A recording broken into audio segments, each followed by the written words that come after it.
সাইয়েদনা জাকারিয়া আলাইহিস সালাম তিনি ছিলেন বনি ইসরায়েলের একজন নবী, যিনি ফিলিস্তিনের বাইতুল মাকদাসে বসবাস করতেন।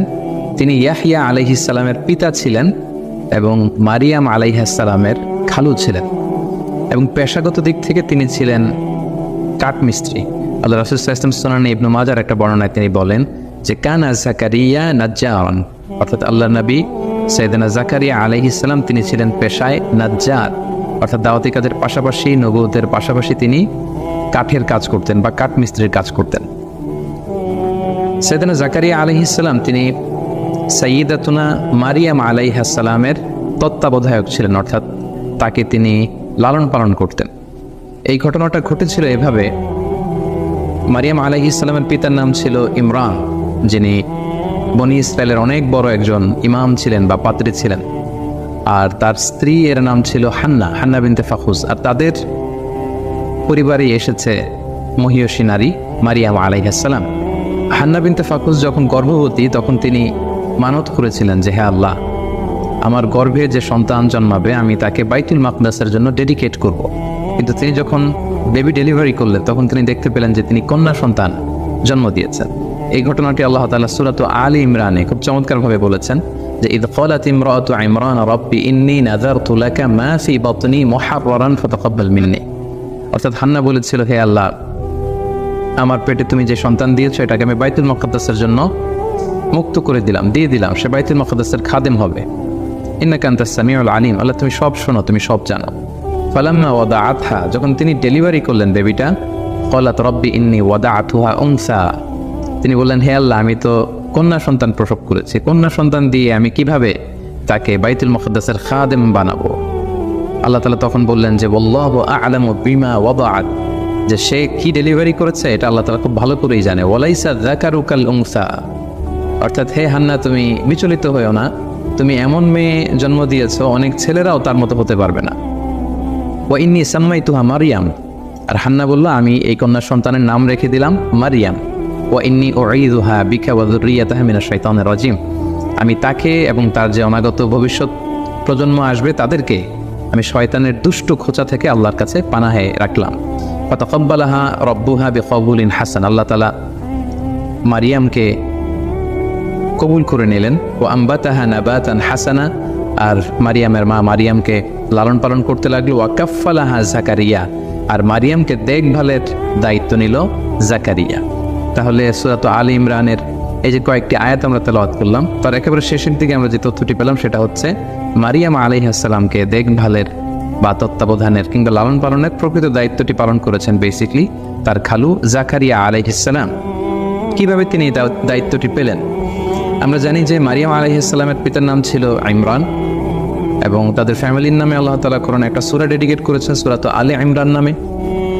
সো মারিয়াম যখন জন্মগ্রহণ করলো এবং তাকে যখন বাইতুল মুকাদ্দাসের জন্য ডেডিকেট করা হলো, তখন কে তার দেখভাল করবে, কে তার দায়িত্ব নেবে, এ নিয়ে লোকদের মাঝে ঝগড়া হতে শুরু করলো। সবাই বললো যে আমি এই দায়িত্ব পালন করব, কারণ মারিয়াম আমাদের ইমামের মেয়ে, আমাদের সবচেয়ে বড় সম্মানিত পাত্রী ইমরানের কন্যা, সো তাকে আমরা তার দায়িত্ব নিতে চাই। তো সবাই যখন দায়িত্ব নিতে চাইলো তখন তাদের মধ্যে কোরা করা হলো, অর্থাৎ লটারি করা হলো, এবং লটারিতে সাইয়েদনা আল্লাহ নবী জাকারিয়া আলাইহিস সালামের নাম এসেছিল। এই কথাটি আল্লাহ তাআলা সূরাত আলী ইমরানে খুব স্পষ্টভাবে বলেছেন যে ইদ ইউলকুনা আকলামাহুম আইয়ুহুম ইয়াকফুলু মারইয়াম, তারা তাদের কলম ছুঁড়ে মেরেছিল যে কে মারিয়ামের দেখাশোনা করবে। ওমা কুনতা লাদাইহিম ইদ ইয়াখতাসিমুন, হে নবী আপনি তাদের সামনে উপস্থিত ছিলেন না যখন তারা এটা নিয়ে ডিসপিউট করছিল, ঝগড়া করছিল। অর্থাৎ তখন সব পাদ্রীরা বা সব ইমামরা তারা তাদের নিজেদের কাছে নিজেদের ব্যক্তিগত কলম দিয়ে তারা তাওরাত লিখে রাখতো। সবাই যখন ডিসপিউট শুরু করলো, মতানৈক্য শুরু করলো যে আমরা নিতে চাই মারিয়ামের দায়িত্ব, জাকারিয়া আলাইহিস সালাম বললেন না আমি নিতে চাই, আমি তার খালো। অন্যান্যরা বললো যে না আমরা নিতে চাই।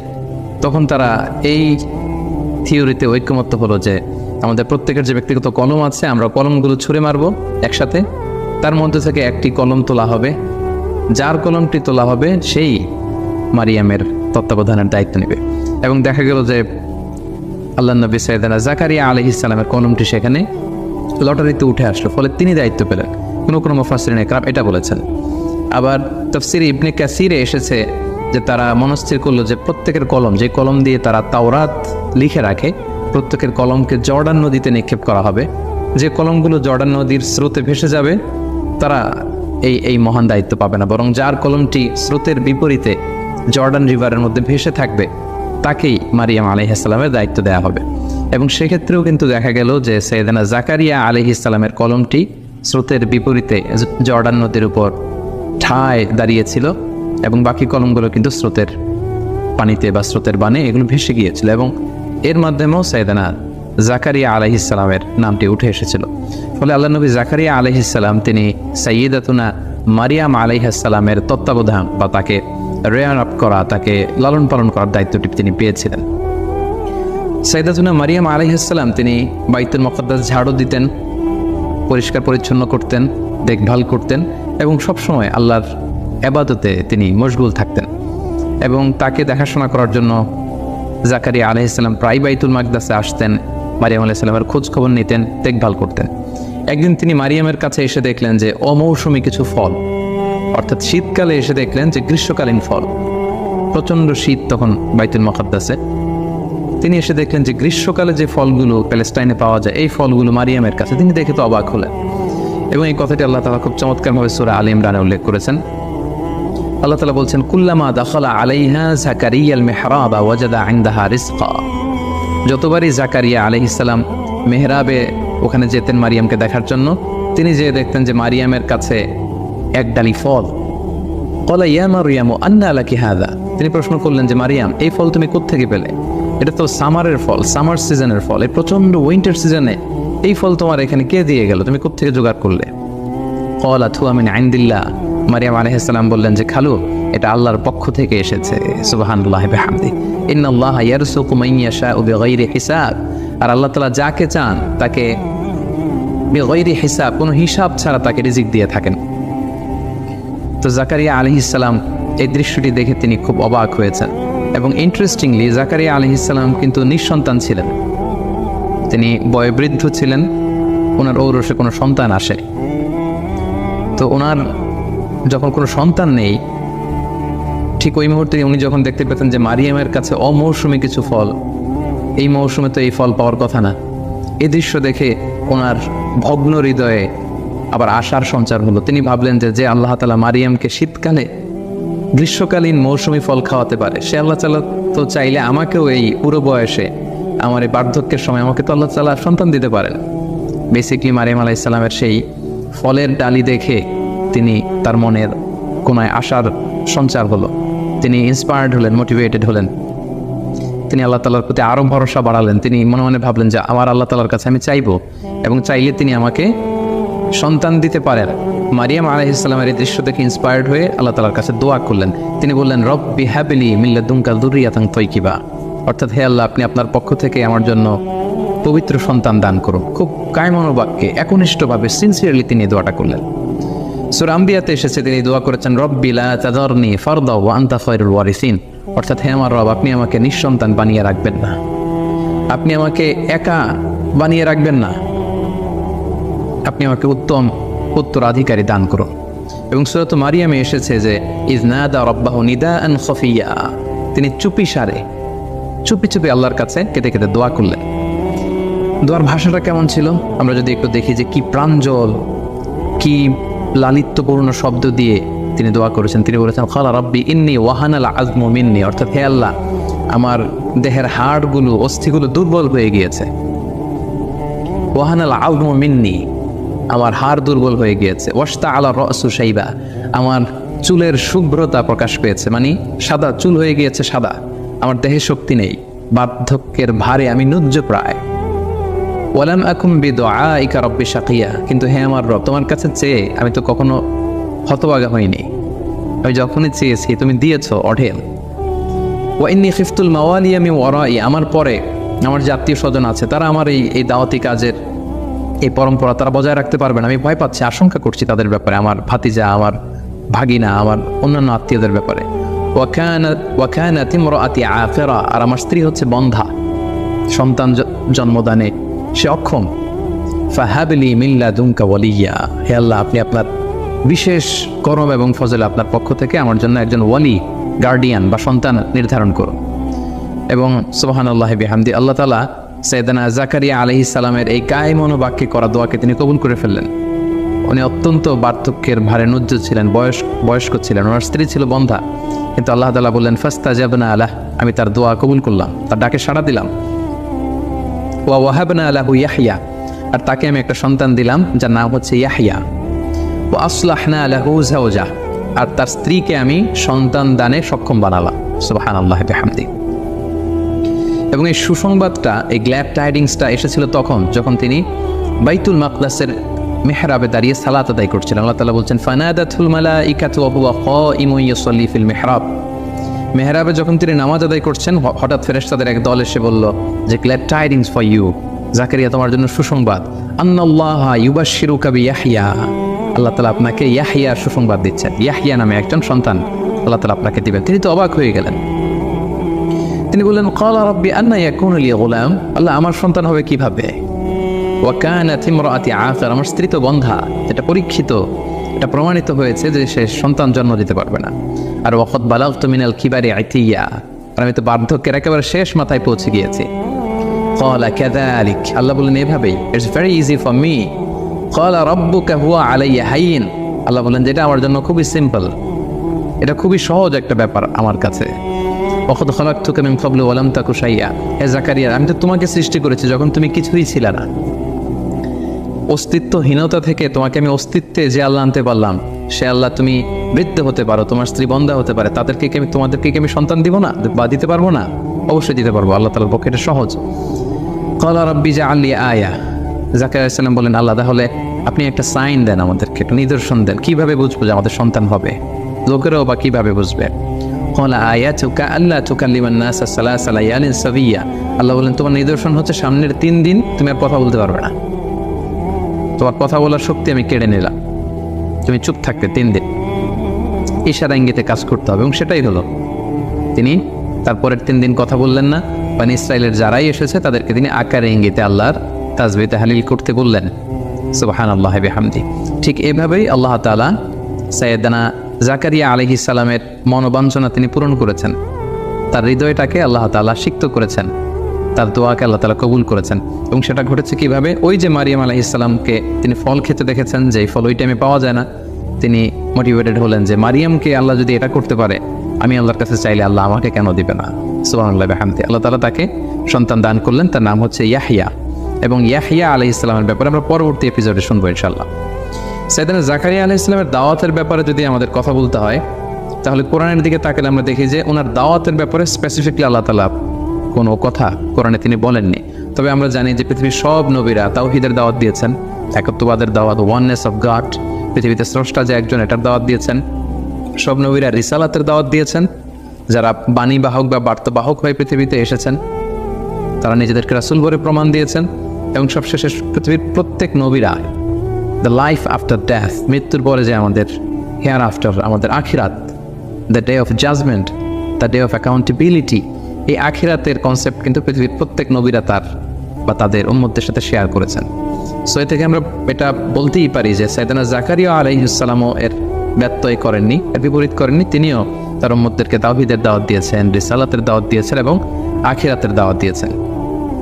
এবং আমরা জানি যে বনী ইসরাইলের লোকদের যে স্বভাব ছিল, তারা নবীদের বিরোধিতা করত এবং তাদের অনেকে তাদের নবীদেরকে হত্যা করেছিল। তো সাইয়েদনা জাকারিয়া আলাইহিস সালামের দাওয়াত কেউ কেউ গ্রহণ করেছিল, কিন্তু বেশিরভাগ লোক তার বিরোধিতা করে শেষ পর্যন্ত সাইয়েদনা জাকারিয়া আলাইহিস সালামকে মিথ্যা প্রতিপন্ন করেছে, তার বিরুদ্ধে ষড়যন্ত্র করেছে এবং তাকে হত্যার ষড়যন্ত্র করে সেটা বাস্তবায়ন করেছে। এবং সাইয়েদনা জাকারিয়া আলাইহিস সালামের মৃত্যু হয়েছে তার কওমের লোকদের হাতে, তার উম্মতের হাতে, অর্থাৎ বনী ইসরাইলের যারা জালেম, যারা অত্যাচারী, তাদের হাতে। কিভাবে সাইয়েদনা জাকারিয়া আলাইহিস সালামের মৃত্যু হলো, এক্ষেত্রে কোরআনে বা হাদিসে কিছু পাওয়া যায় না, তবে জিউস ট্রেডিশন, খ্রিস্টান ট্রেডিশনে কিছু বর্ণনা পাওয়া যায়, যেটি মুফাসসিরগণ তাদের তাফসিরে এনেছেন। একটি বর্ণনা এরকম পাওয়া যায় যে মারিয়াম আলাইহিস সালাম যখন ঈসা আলাইহিস সালামকে জন্ম দিলেন পিতা ছাড়া, ঈসা আলাইহিস সালাম পৃথিবীতে আসলেন, তখন ইহুদিরা ষড়যন্ত্র করলো এবং তারা এই অপবাদ রটাতে শুরু করলো যে মারিয়ামের সাথে তার খালু জাকারিয়া আলাইহিস সালামের অবৈধ সম্পর্ক ছিল, নাউযুবিল্লাহ বলে ইয়াযুবিল্লাহ। তারা প্রতিষ্ঠা করতে চাইলে সমাজে যে তিনি যেহেতু দেখভালের দায়িত্ব নিয়েছেন, তার সাথে এমন সম্পর্ক হয়েছে ফলে মারিয়াম গর্ভবতী হয়েছে, এবং এই ইস্যুটাকে তারা সোসাইটির মধ্যে রেজ করে তারা সাইয়েদানা জাকারিয়া আলাইহিস সালামকে বন্দী করলেন, তাকে হত্যা করলেন। তার মৃত্যুর ব্যাপারে এই একটা বর্ণনা পাওয়া যায়। আরেকটা বর্ণনা পাওয়া যায় যে সাইয়েদানা জাকারিয়া আলাইহিস সালামের সন্তান ইয়াহইয়া আলাইহিস সালামকেও কিন্তু শিরচ্ছেদ করে হত্যা করা হয়েছে, যেটা আমরা নেক্সট এপিসোডে শুনবো ইনশাআল্লাহ। এবং সেটা করেছিল তৎকালীন বাদশাহ, আরবিতে যাকে বলা হয় হিরোদোস, ইংরেজিতে বলা হয় কিং হেরোড অ্যান্টিপাস। সে ইয়াহইয়া আলাইহিস সালামকে হত্যা করেছিল, এবং তারপরে ইয়াহইয়া আলাইহিস সালামের পিতা জাকারিয়া আলাইহিস সালামকেও তার অনুসারীরা বা সাঙ্গপাঙ্গরা হত্যা করেছিল। দ্বিতীয় বর্ণনা মতে এসেছে যে জাকারিয়া আলাইহিস সালাম যখন শুনলেন যে তার কলিজার টুকরা সন্তান ইয়াহইয়া আলাইহিস সালামকে শিরচ্ছেদ করা হয়েছে, তখন তিনি বাঁচার জন্য লুকালেন বা পালালেন। একটি গাছ তাকে বলল যে আপনি আমার ভেতরে আশ্রয় নিন। গাছ দুই ভাগ হয়ে গেল, জাকারিয়া আলাইহিস সালাম সেটার ভেতরে প্রবেশ করলেন। শয়তান এসে জাকারিয়া আলাইহিস সালামের জামার কিছু অংশ ধরে রাখলেন। পরবর্তীতে লোকজন তাকে খুঁজতে খুঁজতে যখন আসলো, তারা দেখলো যে একটা জামা দেখা যায় একটা গাছের ভেতর থেকে, এবং শয়তান মানুষের আকৃতিতে এসে বলল যে এর ভেতরেই জাকারিয়া আছে। এবং বনি ইসরাইলের এই পাষণ্ডরা, এই জালেমরা করাত দিয়ে আল্লাহর এই পয়গম্বর সাইয়েদানা জাকারিয়া আলাইহিস সালামকে হত্যা করে। তো এই বর্ণনাগুলো জিউস এবং খ্রিস্টান ট্র্যাডিশনে এসেছে। কোরআন এবং সুন্নাতে এই ব্যাপারে আসলে কিছু বলা হয়নি, কিন্তু কোরআনে বলা হয়েছে যে বনি ইসরাইলের একটা স্বভাব ছিল, তারা ইয়াকতুলুন আল আম্বিয়া বিগাইরি হক, তারা তাদের নবীদেরকে অন্যায়ভাবে হত্যা করেছে। সো আমরা এই ঐতিহাসিক বর্ণনা থেকে এই ঘটনাটাকে সত্যি হিসেবে ধরেই নিতে পারি যে হয়তো সাইয়েদানা জাকারিয়া আলাইহিস সালামের দুটি পদ্ধতির কোনো একটি পদ্ধতিতে তাকে নিহত করা হয়েছে বা হত্যা করা হয়েছে। সম্মানিত শুধু এ পর্যায়ে আমরা বরাবরের মতো সাইয়েদানা জাকারিয়া আলাইহিস সালামের জীবন থেকে আমরা কি শিক্ষা পাই, কিছু লাইফ লেসেন্স আমরা বের করবার চেষ্টা করব। প্রথম যে শিক্ষাটা আমরা পাই সেটা হচ্ছে দি পাওয়ার অফ দোয়া। দোয়ার যে ক্ষমতা বা পাওয়ার, সেটা তো আমরা এই ঘটনা থেকে দেখলাম যে কিভাবে বার্ধক্যের একেবারে শেষ সীমানায় যিনি পৌঁছে গিয়েছেন, যার নিজের ভাষ্যমতে তার শরীরে কোনো জোর নেই, শক্তি নেই, যার চুল হয়ে গিয়েছে শুভ্র সাদা, যার স্ত্রী হচ্ছে বন্ধা, যিনি সন্তান জন্মদানে অক্ষম, এমন একজন বয়োবৃদ্ধ কাপলকেও কিন্তু আল্লাহ তাআলা সন্তান দিয়েছিলেন, এবং সেটা ছিল একনিষ্ঠ দোয়ার ফসল। আমি আমার বিভিন্ন আলোচনাতে প্রায় বলি যে দোয়া ইজ লাইক এ মিসাইল। আমরা মিসাইল হামলা করলে মিসাইল যেমনি লক্ষ্যবস্তু যে ভেদ করে, দোয়ার মতো দোয়া করলেও কিন্তু আপনার দোয়া আল্লাহর আরশে যেয়ে পৌঁছে যাবে। এজন্য আমরা যেন দোয়া করার সময় আমাদের হৃদয় নিংড়ানো মনের সবটুকুন আবেগ, উচ্ছ্বাস, ভালোবাসাকে উজাড় করে যেন আমরা দোয়া করি। যেমনটা আমরা দেখেছি তিনি দোয়া করেছেন যে রব্বি হাবলি যুররিয়াতান তাইয়্যিবা, রব্বি লা তাযারনি ফারদা ওয়া আনতা খায়রুল ওয়ারিসিন। হে আল্লাহ, আপনি আমাকে নেককার সন্তান দেন। হে আল্লাহ, আপনি আমাকে একা বানিয়ে রাখবেন না। হে আল্লাহ, আপনি আমাকে নিঃসন্তান বানাবেন না। তার একনিষ্ঠ দোয়ার কারণে কিন্তু আল্লাহ তাআলা এই বার্ধক্যে তাদেরকে সন্তান দান করেছেন। সো আমরা যেন বেশি বেশি আল্লাহ তাআলার কাছে দোয়া করি, এটা হচ্ছে আমাদের প্রথম শিক্ষা। দুই নম্বর যে শিক্ষাটা আমরা পেলাম সেটা হচ্ছে আল্লাহ তাআলার কাছে যখন আমরা দোয়া করব, তখন আমরা আমাদের নিজেদেরকে যত ছোট করে, যত খাটো করে, যত তুচ্ছ করে আল্লাহ তাআলার কাছে পেশ করতে পারি, তত ভালো। ঠিক ততই দোয়া কবুল হওয়ার পসিবিলিটি আরও হাই হবে, আরও বেশি হবে।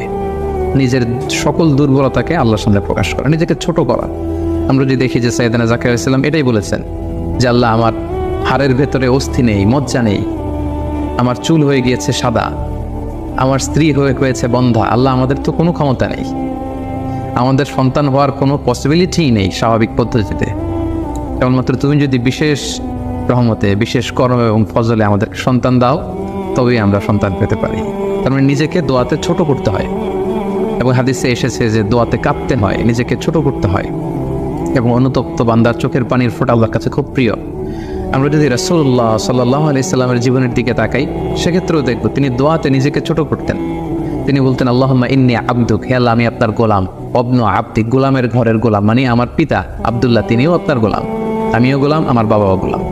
অবনু আমাতিক, আমার মা আমিনা তিনিও আপনার গোলাম, মানে আমরা সবাই আপনার দাস, সবাই আপনার গোলাম। নাসিয়াতি বিয়াদিক, হে আল্লাহ, আমার মাথার চুলের ঝুঁটি আপনার হাতের মুঠোয়, আপনি যেদিকে টানবেন সেদিকে যেতে আমি বাধ্য। আদলুন ফিয়া ফাদাউ, আপনি যে ফয়সালাই করবেন, যে ডিসিশনে আমার ব্যাপারে নেবেন, আমার টু শব্দটুকু করার কোনো সুযোগ নেই, কিছু বলার নেই। আপনি যেই ফয়সালাই করবেন সেটাই আমার জন্য ইনসাফ। তো এভাবে নবীরা দোয়াতে নিজেদেরকে বিলিয়ে দিতেন, নিজেদেরকে ছোট করে, তুচ্ছ করে, নিজেদের দুর্বলতাকে রবের সামনে প্রকাশ করে তারা দোয়া করতেন, আর সে দোয়া আল্লাহ তাআলা কবুল করে নিতেন। তো আমরা যেন দোয়ার ক্ষেত্রে নিজেদেরকে ছোট করে আল্লাহ তাআলার কাছে কায়মনোবাক্যে পেশ করি, এই শিক্ষাটা আমরা পেলাম।